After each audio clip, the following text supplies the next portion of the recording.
Good afternoon. It's Sunday afternoon, March, probably the 16th, maybe. I'm not sure what the day is. Don't get me lying. But anyway, just fixing up a little lunch here today. Cooking up some steaks. And it's kind of a chilly day because it's raining here, so I can't cook out on the grill like I intended to. Just getting these steaks started because I'm fixing to move over on my wood stove over there, and just to show you what you can do with just a king heater. And the reason that I like a king heater now to cook with, the king heater, let me check it for wood first, make sure I got enough in there. The king heater heats your house in the winter. It's a good stove.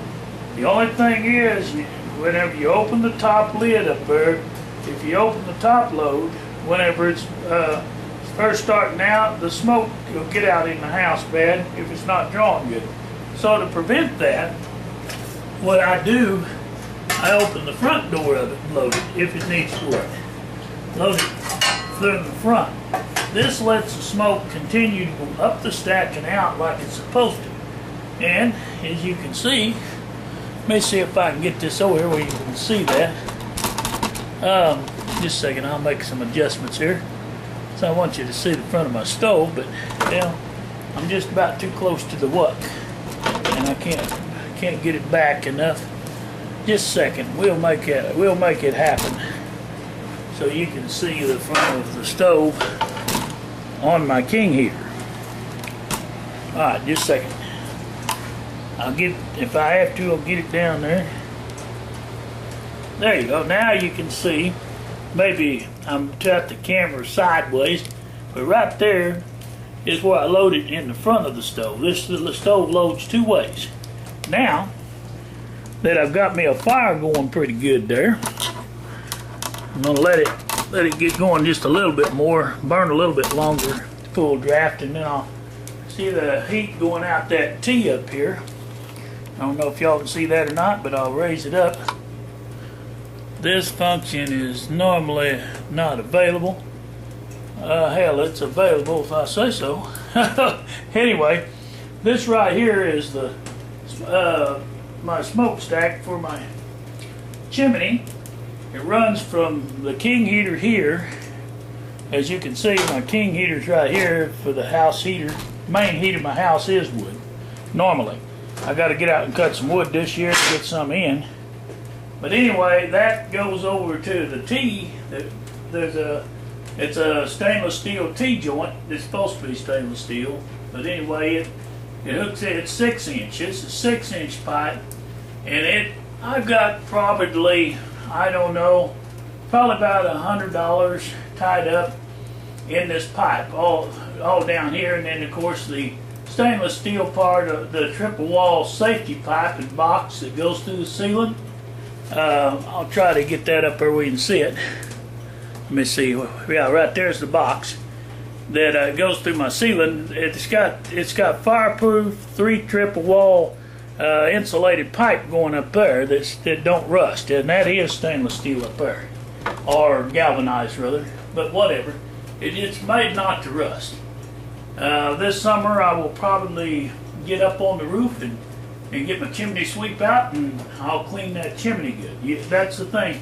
Keeping your pipes clean and burning dead wood, as dry wood as you can, is always best, in my opinion. It's easier to get started. Like I just had dry wood here. I got it out of the bottom. It's nothing but old dead driftwood, basically. Comes out of creek bottoms. I got this off the roadside. I ain't gonna lie to you. It just came along, it was in the road, so I cut it up and throwed it on the truck and hauled it in so I'd have a little heat. And it does a dual-purpose thing. Watch this. I'm going to put my steak right over there and let it cook. Because this electric heat just ain't happening even, it ain't cooking even as I'd like. Shut that down, save electric heat. We already got a resource going right there using it, so I may as well do that. Now, let me turn the camera back down so you can see the top of my stove where I'm cooking. Right there it is. Well, I'll get my camera steady. Yeah, it's a little shaky because I moved it around some. But that's about as good as I can. I zoom in too much, and then I'm so close here, I don't have much room. Let me move the camera around over here and see if I can get a little farther back, and maybe you'll be able to see what I'm doing here a little better. I'm not a very good cameraman, never have been, don't claim to be, but I'm trying to get it where you can see what's going on. Now, I'm going to cut this damper down and put the heat in here instead of going out the stack altogether. It'll still draw good now that I got it going. Now see how it smoked a little bit whenever I shut it down too tight? Because it was really roaring. Now it's back flowing against that burning smoke and stuff. Now these kind of stoves ain't going to burn their own smoke as efficient as a modern soapstone or maybe some of those high dollar stoves. However, this stove is not as expensive. You can get one of these for about $250 right now. And it's a king here. It's actually a shop stove heater. Now I got a concrete floor in here, and of course I ain't got no gas or nothing like that in here. Nothing real flammable otherwise than cooking oil grease, you know, that's flammable. It's just about as bad as gas, I guess, but I'm pretty well up on top of things around here when I need it to protect my interests so I don't burn my house down or nothing like that. I'm all about safety, but I can't always agree with the cost that they charge the people nowadays. Some of the crap they is overbearing about. You know, poor folks couldn't afford no $25,000 or $3,000 stove and stove setups and stuff like they talk about. Not down here in Oklahoma. We're like Burr Rabbit. We're doing good just to survive. I'll tell you this, I don't have homeowners insurance. Well, one reason I can't afford it, main thing, not on total disability at this point in time. Not with all the debts that I have, the obligations to pay. I couldn't. The other thing was my father, he didn't believe in insurance. And I kind of think that he was right in some areas, but if you do lose your home, you got to build your own home out of your own pocket. And a house this size, I wouldn't be able to build back. Not 800 square feet. In fact, Mom's right next to me, less than 15, 20 steps to her back door. She's right there in the main homestead house. Now, if both cabins burn, if one cabin burns, chances are the other one would too.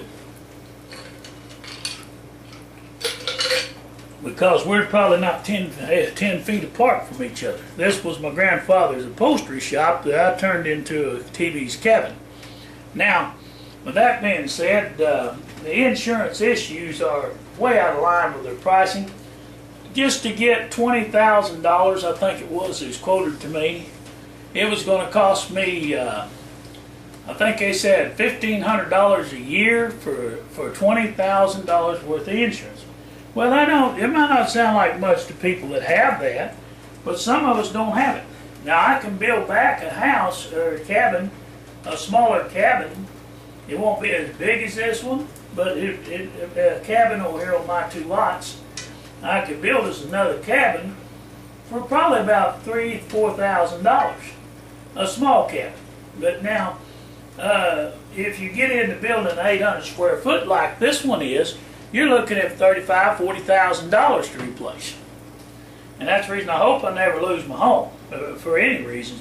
Tornadoes, storms, bombs, whatever, for you to care. But when I was talking about safety now, I keep a fire extinguisher right there. Right handy. I got a fire extinguisher right here in the kitchen just in case a fire should get out. I hope it never does, but with wood, I recommend having fire extinguisher handy, having that fire extinguisher checked yearly to be sure it's full, because sometimes they do leak off. They tell me they can. So, probably this spring I better take it down to the fire department and have it refilled, or find out where I can get it refilled and make sure that it is full. It feels like it's full. I've never used it yet, but I bought this one from Sam's. I don't remember what it cost me, but I thought it was worth it.